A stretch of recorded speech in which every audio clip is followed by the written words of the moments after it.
Hi stock investors, JJ here, welcome back. Well, more on the theme of the small caps rally at the moment. Can it be sustained? I've got two different opinions here that I'm going to react to. One analyst from Citi thinks that it can be sustained and we're in the early innings, and another who says that it's only going to last for about a month. And so we'll have to see.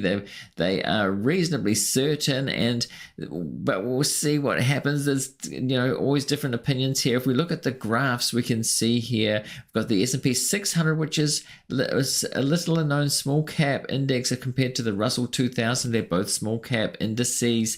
And we've got the S&P 500 and the NASDAQ here. And we can see here over the 5 years that those bigger indices have really diverged from the small caps, so it's been a long wait. But just if we look at the year to date, we can see just in the past week or so, we can see that the small caps have really taken a jump. Everything's gone down just in that last session or so, but the larger caps, the indices filled with these larger caps and techs have started to go down. So can these converge back together? That's the question, and we're going to investigate that today. By the way, there's no certainty about this.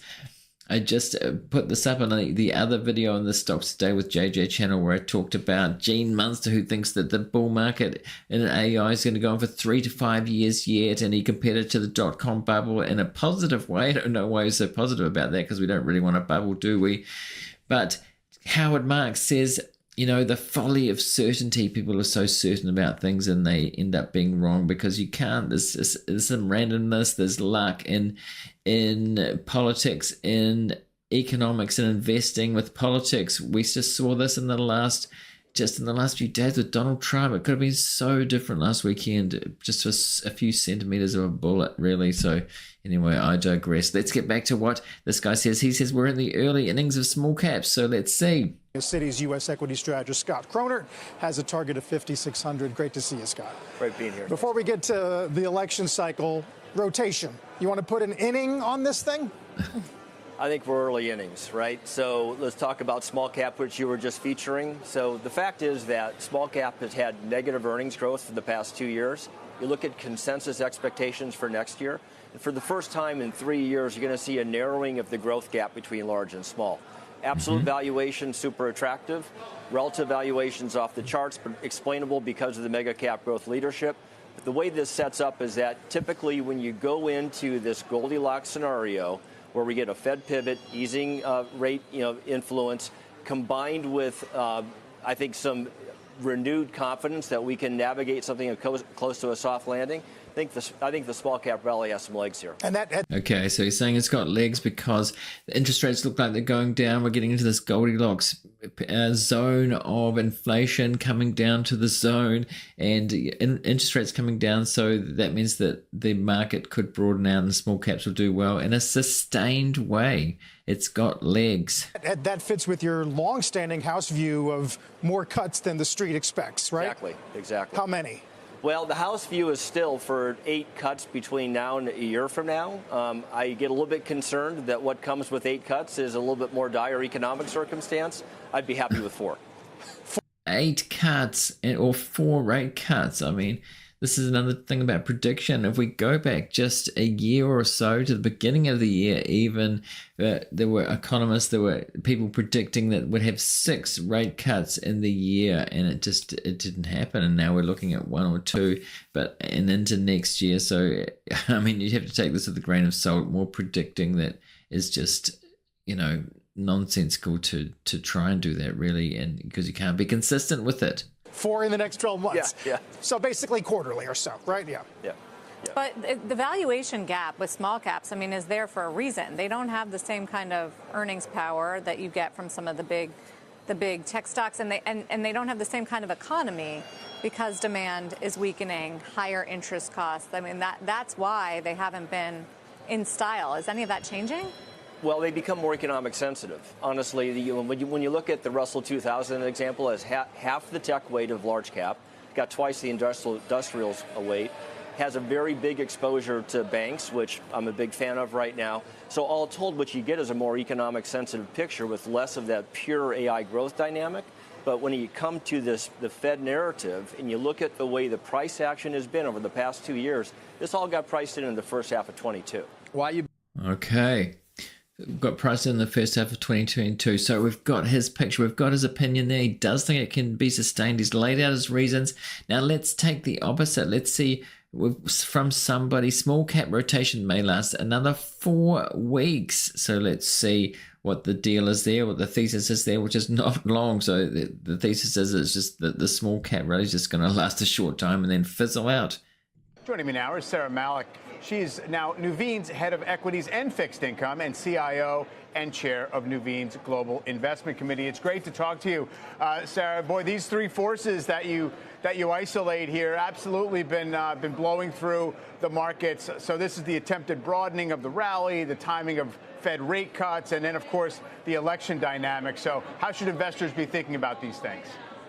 Well, first, let's start with the rotation, which has been significant. Small caps seeing some of the best 5-day gains they've ever seen in history. This is based. Yes, it's been a history-making rally here, very fast, based on as soon as that CPI print came out, the inflation print came out, that it was softer, then it was all on in terms of small caps all of a sudden. Based on anticipation of the first rate cut, which will likely be in September, and also lower yields and below consensus inflation. I think one question investors are asking is how long can this last? History tells you on average this kind of rotation lasts about 4 weeks. I think what could derail it is tech earnings in a couple of weeks, but the bar is high. And also, as we get to that first rate cut in September, I think that'll be a sell on the news event, and that'll be around the time where small caps discontinue their outperformance, and we may move back to more of a market that we've seen in the past. So the September you suggest would be a sell in the news event for the small caps or the small cap outperformance trade, and you also suggest tech earnings could complicate that picture. So I guess the question is, if you're an investor who's been largely, passively indexing to the S&P, you're mostly been riding those big growth stocks year to date, past couple of years. What might you do right now to make sure that you have some kind of balance and the right kinds of exposures? Well, if you look at the market cap weighted S&P, it's trading well above its historical average by about 3 or 4 turns. So I think that's your risk there with just owning the S&P 500 benchmark. I'd be looking to expand from that. Look at the Russell 2000, look at small cap managers. Because if you look at tech stocks and their recent underperformance, that is a drop in the bucket versus the long-term charts for many of these stocks. Just a couple of weeks ago, semiconductors were outperforming software, another tech sector, by over 45% year to date. So there is more room for tech to go down at this point, especially if earnings don't meet investors' expectations. Okay, so she's actually arguing, it's hard to understand because she's arguing that tech will come down and the indices, those main indices will come down, and there are big caps in there. But she's saying that, I guess she's saying that small caps can't be sustained, but those big ones will come down too. So it's sort of not particularly optimistic compared to, say, Gene Munster, which I just did on the other channel here on Stocks Today with JJ, where he thinks there's that bubble, basically akin to the dot-com bubble is what he's saying there in terms of what's going to happen. And so we'll have to see. It has to be said that in terms of small caps being sustained rally, I mean, I'm finding like this portfolio of mine here that has 8 small caps in it, 8 in small and mid caps globally, not just in the US. It's doing pretty well this year against the indices, 21.18 this year, and even over the past year, so going back past year, 30.54%. So I'm pretty happy with that compared to, say, the S&P 500 and even the NASDAQ. Small caps, some tech, some not tech, and it's been pretty volatile there. You can see it was 0 at one point and it went way up there, over 50%. So it's been pretty volatile, but I'm happy with where that is. So it shows that small caps can be sustained. It's about stock picking. It's about picking good companies, I think, over the long term with a runway for growth, not just going, if you are investing in the indices, then you ride with what's going there. But by the way, this is not investment advice. It's just for entertainment and general education purposes. And so you have to do your own work on this. And by the way, speaking of that, I have this educational course here The stock analysis, I've done 4 of them, doing about 1 a week. Last week I didn't do one, so it's about 4 there. And also weekly investing update over on Patreon. This is on Patreon, the Art of Value Patreon. I'll put a link to that in the description if you want to join us over there. You get quite a lot of content for the $5 a month at the moment that it costs at the moment.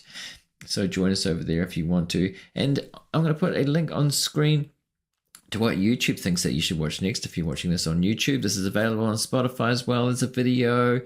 And so do follow along here. I'm going to put a link on screen to subscribe to this channel too if you want to. So thanks for watching to this one, and I'll see you in the next one.